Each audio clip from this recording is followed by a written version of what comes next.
This is the ESOcast, cutting-edge science and life behind the scenes of ESO, the European Southern Observatory.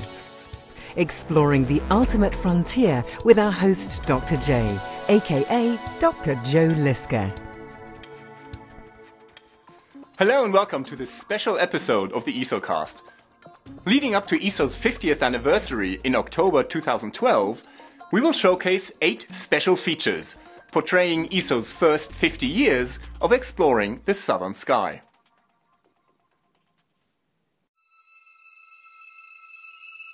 This is the story of an epic adventure. A story of cosmic curiosity, courage and perseverance. The story of how Europe went south to explore the stars.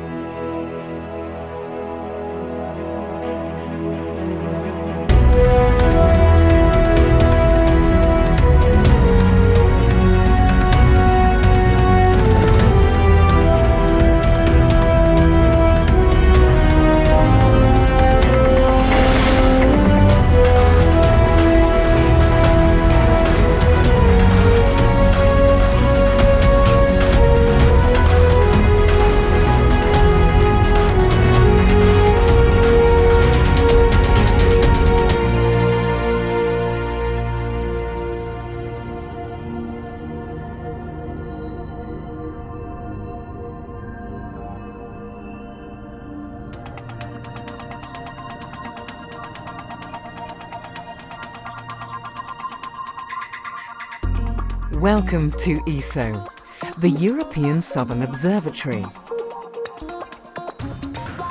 50 years old, but more vital than ever.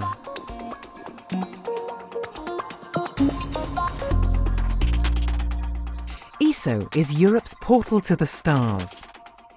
Here, astronomers from 15 countries join forces to unravel the secrets of the universe. How? By building the largest telescopes on Earth, designing sensitive cameras and instruments, scrutinizing the heavens. Their work has looked at objects near and far, from comets traversing the solar system to distant galaxies at the very edge of space and time, giving us fresh insights and an unprecedented view of the universe.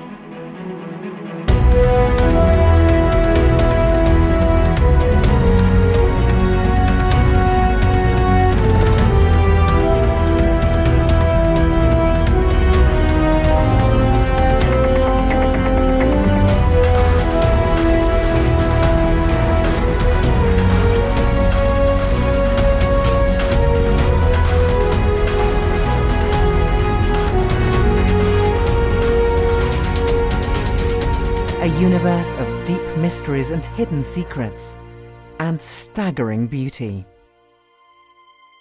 From remote mountaintops in Chile, European astronomers are reaching for the stars. But why Chile? What made the astronomers go south? The European Southern Observatory has its headquarters in Garching, Germany. But from Europe, only part of the sky can be seen. To fill in the gaps, you have to travel south.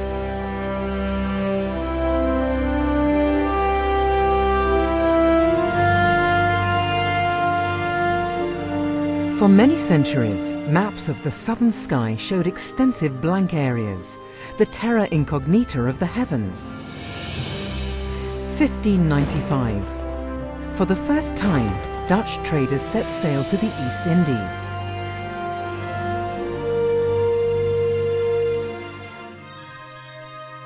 At night, navigators Peter Kaiser and Friedrich de Houtman measured the positions of more than 130 stars in the southern sky.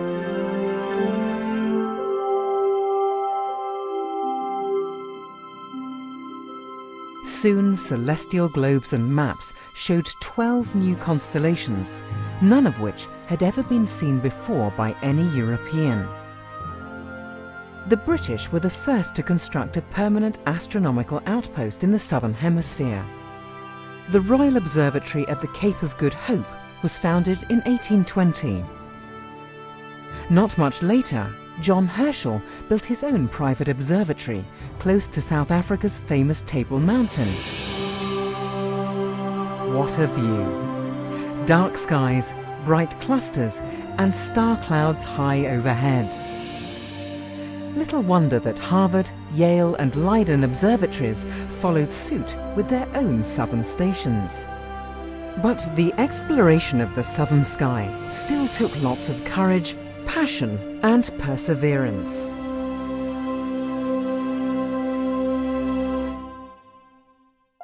Until 50 years ago, almost all major telescopes were located north of the equator. So why is the southern sky so important? Well, first of all, because it was largely uncharted territory. You just can't see the whole sky from Europe. A prominent example is the center of the Milky Way, our home galaxy.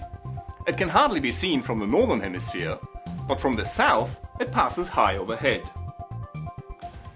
And then there are the Magellanic Clouds, two small companion galaxies to the Milky Way.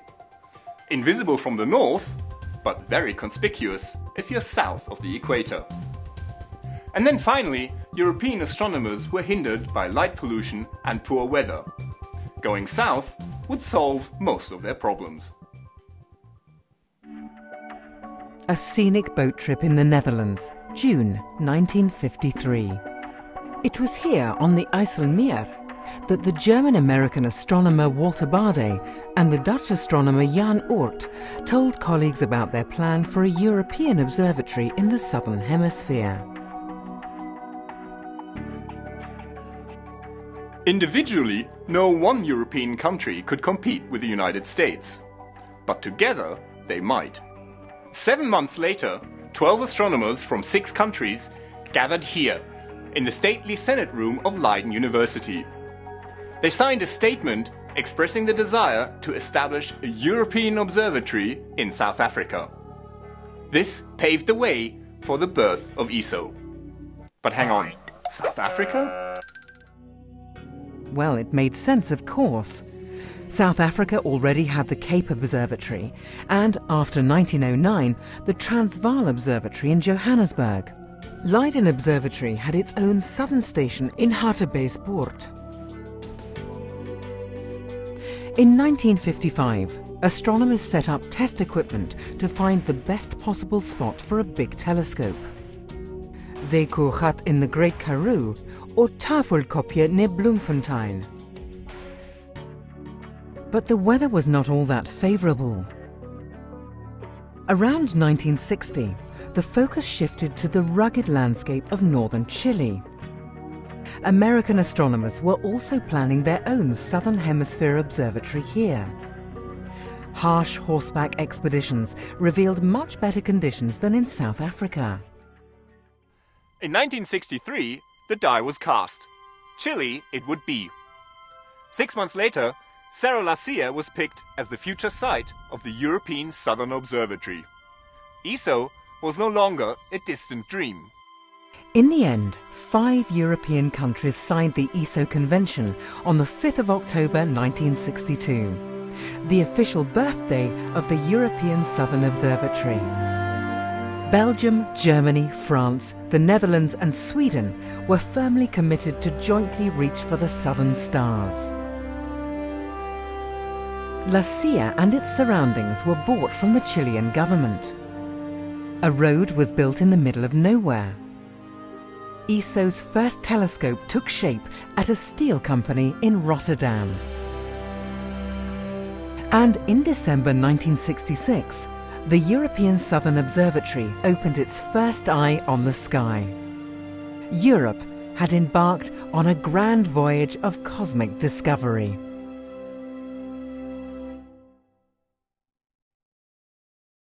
This is Dr. J, signing off from this special episode of the ESOcast. Join me again next time for another cosmic adventure.